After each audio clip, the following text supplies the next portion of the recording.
quem diga que ainda é cedo para se discutir as eleições presidenciais de 2026. No entanto, pesquisas de opinião mostram um cenário de degradação para o atual presidente. Aí uma pesquisa Genial Quest apontando que a maioria dos brasileiros acredita que Lula não deve ser reeleito. 55% dos eleitores avaliam que Lula não tem que ser reeleito em 2026. 42% acham que ele merece uma nova chance, 3% não sabem e não responderam.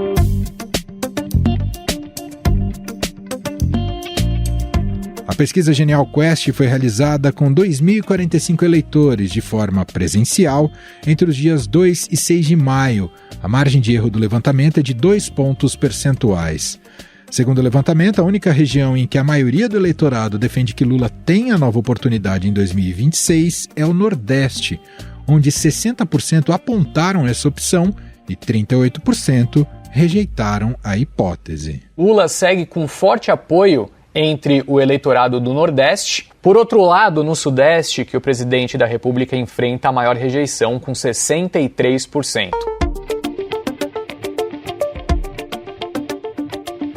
Mesmo entre os eleitores do petista, há uma parcela que não quer dar uma nova chance a Lula.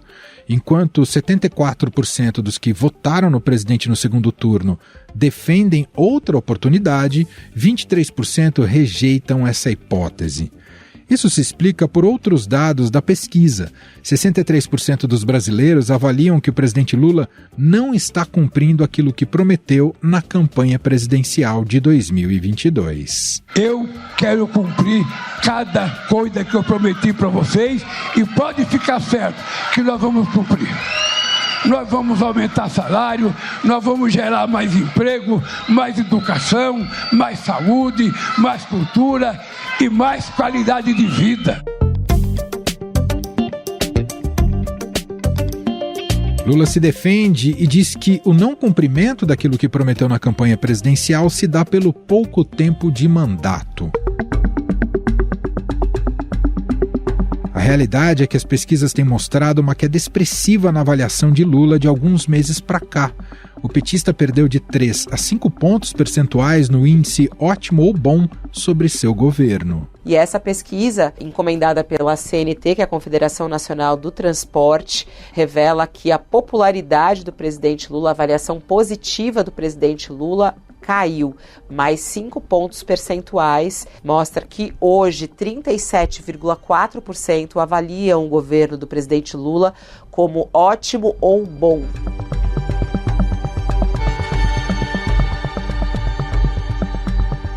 A tragédia no Rio Grande do Sul também passou a interferir na avaliação sobre a gestão de Lula. Mesmo que a pesquisa Genial Quest tenha mostrado que as pessoas responsabilizam mais o governo estadual do que o federal, o petista tem se incomodado com a atuação de sua equipe. E o campo foi desenvolvido enquanto haviam reações dos diversos governos, municipais, estaduais, federais. O que a gente pode dizer nesse momento? Que houve uma interrupção na trajetória de crescimento da desaprovação do governo no sul do Brasil. Mas eu alerto as pessoas a tomarem cuidado porque a margem de erro no sul do Brasil também é muito grande. Lula passou a cobrar dos auxiliares a elaboração de medidas que tenham impacto imediato na população afetada pela catástrofe ambiental. O petista acredita também que os ataques nas redes sociais, que classifica como fake news, tem ajudado a manchar a sua imagem. Ainda tem muita fake news contando mentiras sobre o Rio Grande do Sul, desmerecendo as pessoas que estão trabalhando. Eu digo todo santo dia, um país que tem os seres humanos com a bondade que tem o Brasil, não merecia essa indústria de fake news mentirosa, que vive pregando mentira, vive deturpando fala, vive pegando palavras e vive contando mentira para a sociedade. Mas esses dados não podem ser comemorados pelo bolsonarismo, que também tem seus números para se preocupar. Mesmo com essa rejeição pontual, Lula ainda tem mais apoio do que o ex-presidente Jair Bolsonaro. 47% dos entrevistados pela Genial Quest dizem que podem votar no petista, enquanto 39% falaram em dar seu voto a Bolsonaro, que, vale lembrar, está inelegível. Nas eleições presidenciais de 2026, rejeição, não votaria de jeito nenhum. Bolsonaro lidera com 54%. Não votaria de jeito nenhum em Bolsonaro, 39% votaria. E quem lidera em votação é o presidente Lula, com 47% que votaria em Lula, segundo esses dados.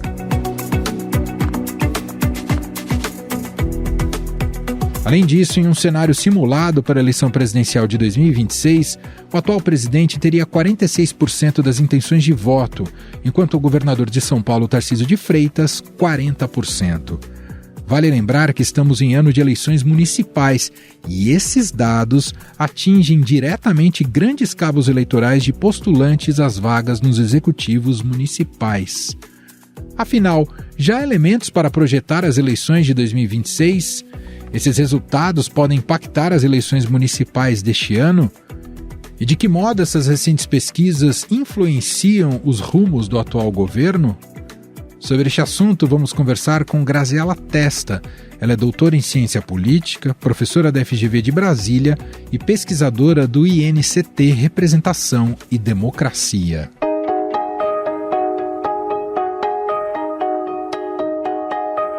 Olá, professora, seja muito bem-vinda mais uma vez por aqui, tudo bem? Obrigada, Manuel, tudo bem. É sempre um prazer estar aqui e discutir esses temas que são tão fundamentais, sobretudo em ano eleitoral, né? Exatamente. Bom, professora, a recente pesquisa da Quest talvez diga muito pouco aí para o cenário de 2026, né? Porque tem muita coisa a acontecer daqui até lá. Porém, ela traz sinais importantes para a realidade, para o momento presente. Começo te perguntando que leitura é possível aplicar sobre esses 55% que declararam que não querem mais um mandato do presidente Lula. Pode indicar decepção com o governo ou é mais um sinal de um país dividido entre Lula e Bolsonaro? Acho que o país está dividido para começar, Emanuel. Isso não tem como escapar. As eleições, tanto de 2018 quanto de 2022, foram eleições muito violentas do ponto de vista do debate, assim, né? Pouco propositivas, houve muito pouco consenso com relação a algumas questões, né? Porque é possível haver políticas sem que isso implique numa briga entre os candidatos. E isso, o cenário de 2018 e 2022 foi muito conflituoso. Então, é natural que isso continue existindo. As eleições de 2022 foram muito apertadas. A gente tem que saber que o país está, sim, dividido até em termos culturais, em diversos setores que não vai mudar. Mas isso não exclui a possibilidade de ter uma parcela que votou em Lula e agora está insatisfeita com ele, sim. Inclusive, a gente pode interpretar que provavelmente é uma parcela que já votou em Lula algo insatisfeita. 2, 3 anos atrás, a gente estava falando sobre terceira via, sobre se havia possibilidade de uma terceira candidatura, porque, de fato, a população que ficava muito desconfortável de votar em Lula, mas que não ia votar em Bolsonaro de forma alguma. Então, provavelmente, essa porção da população não está se sentindo contemplada nesse segundo ano de governo. A gente já viu como essa questão da popularidade ou da queda na popularidade, como calou fundo para o governo e para o próprio presidente Lula, né? Em outros recortes de outras pesquisas, ele buscou ali dar respostas, né? Reuniu os ministros e tudo mais. Há um risco dessas reações, digamos, mais imediatistas, focadas, né, em dar respostas à população, há um risco de turbinar o populismo, professora? Isso é sempre uma possibilidade, né? Sobretudo num contexto em que a gente tem um Congresso, e é preciso lembrar isso com muita frequência, que não age de forma a se sentir responsabilizado pelo gasto no país, né? Então, o Congresso age como se a responsabilidade fiscal fosse cair do céu, mas ele quer decidir para onde que vai o recurso. Quer decidir como gasta, mas não quer decidir de onde vai tirar para gastar. Essa tarefa ingrata fica para o governo. Se o governo começa a ser o pai que nega e que está o tempo todo tendo que falar, não, é chato ser o pai que nega, né? Mais fácil ser o pai que dá as coisas e não pune.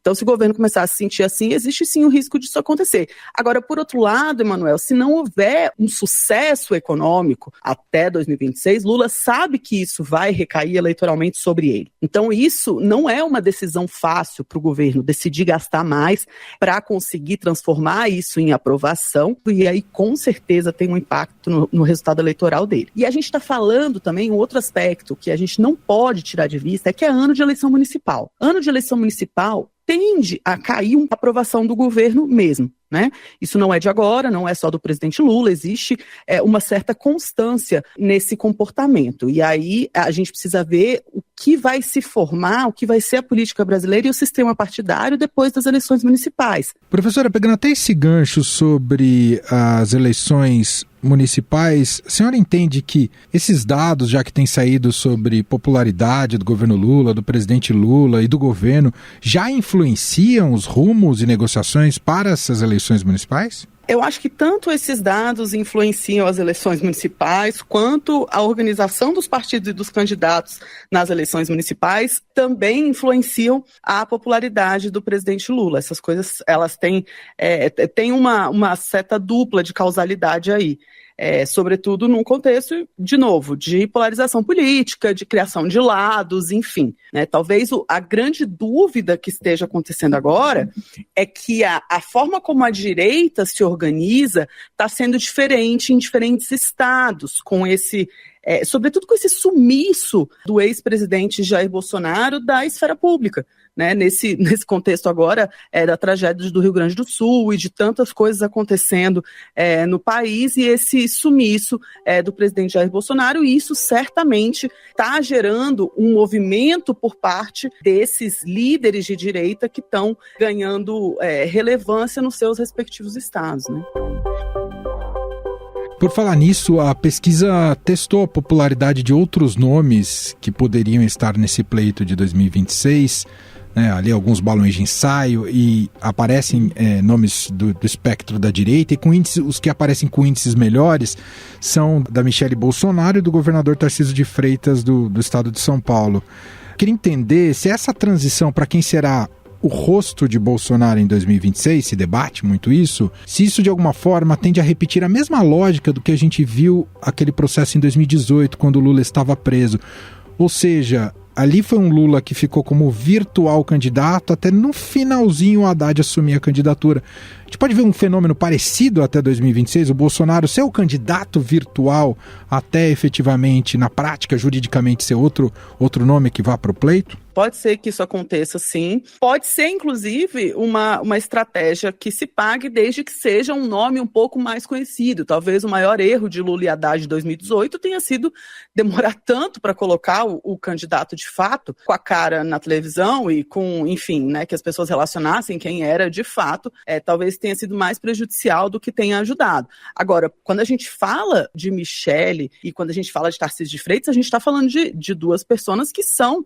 já tem um reconhecimento do nome que é muito relevante. E o que a gente costuma falar é que a essas alturas, falar de pesquisa eleitoral que vai ser só em 2026, a gente está falando sobretudo de reconhecimento de nome, né? A maior parte das pessoas, elas vão ter algum posicionamento claro daquelas pessoas que elas já ouviram falar, e são aquelas que têm alguma projeção nacional, né? Outras não têm essa projeção nacional, tanto no campo da esquerda quanto no campo da direita.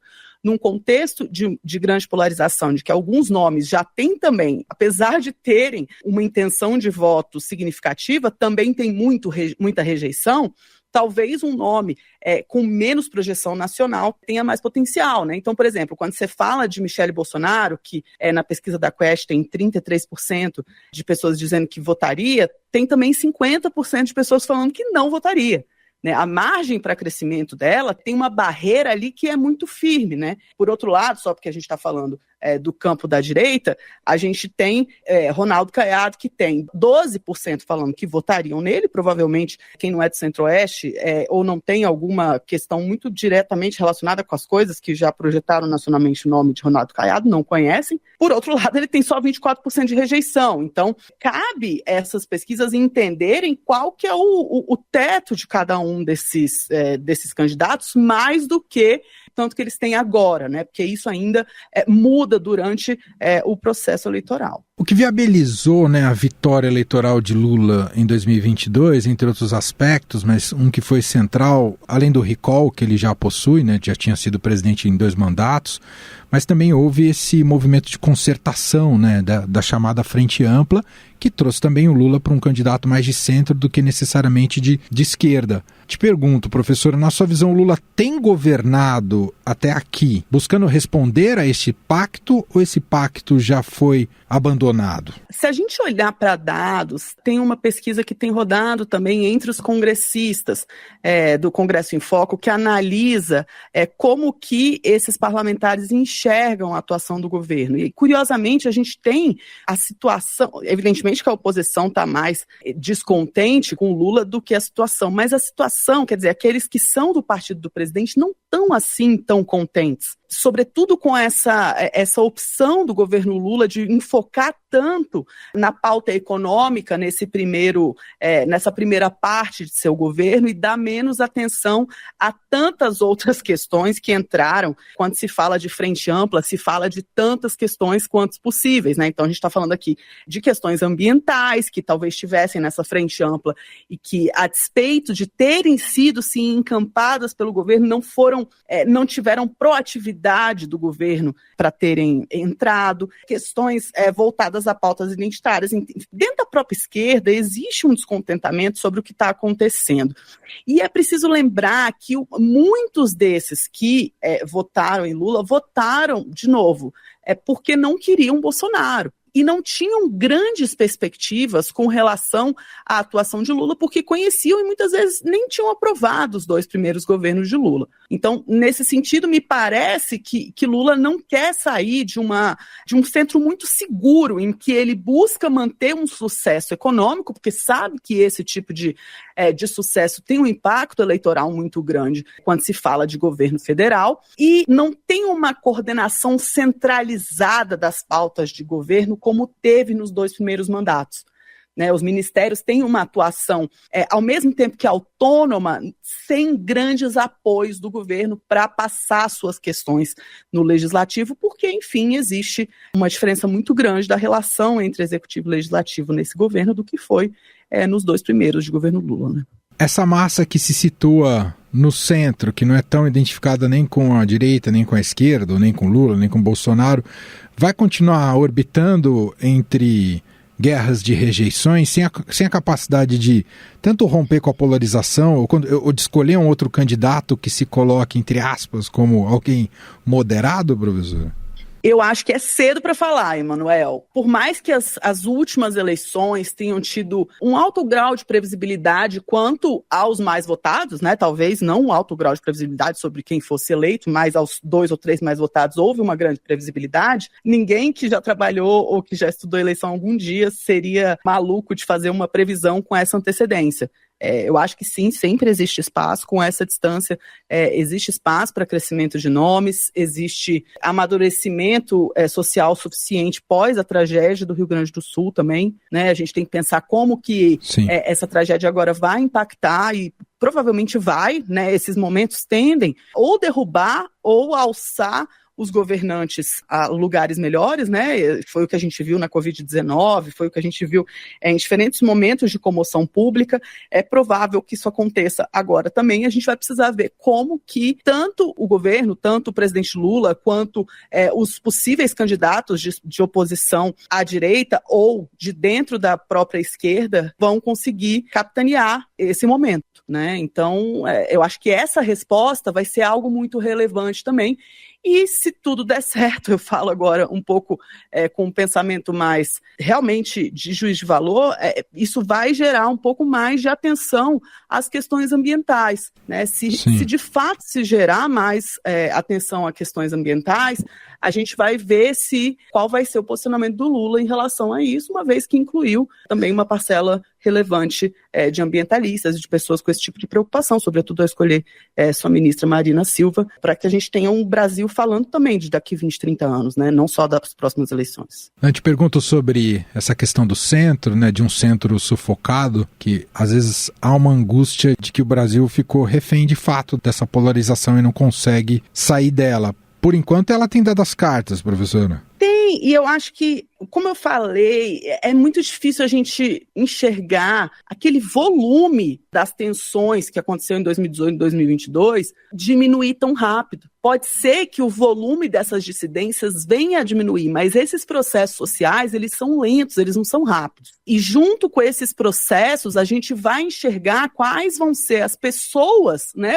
Aí a gente está falando de candidatos realmente, que conseguem personificar essas mudanças na sociedade e a forma como as pessoas enxergam o mundo. Aparentemente, a tempo de 2022, não houve ninguém que conseguisse personificar isso mais do que Lula e Bolsonaro, que tinham, de fato, uma grande parcela da população que olhava para eles, se identificava e sentia confiança nessas personas. E aí, talvez, Emanuel, a gente gosta muito de falar de esquerda e de direita, e é super fundamental a gente ter essas categorias analíticas, mas essa identificação direta e essa familiaridade com esses candidatos possa passar por questões outras que não têm a ver diretamente com a pauta de esquerda e direita, né? Então a gente precisa também de um momento em que vai aparecer um candidato que vai espelhar essa parcela da sociedade. De novo, são processos lentos, mas podem vir a acontecer e não precisam ser também, não precisa aparecer alguém que tenha todo esse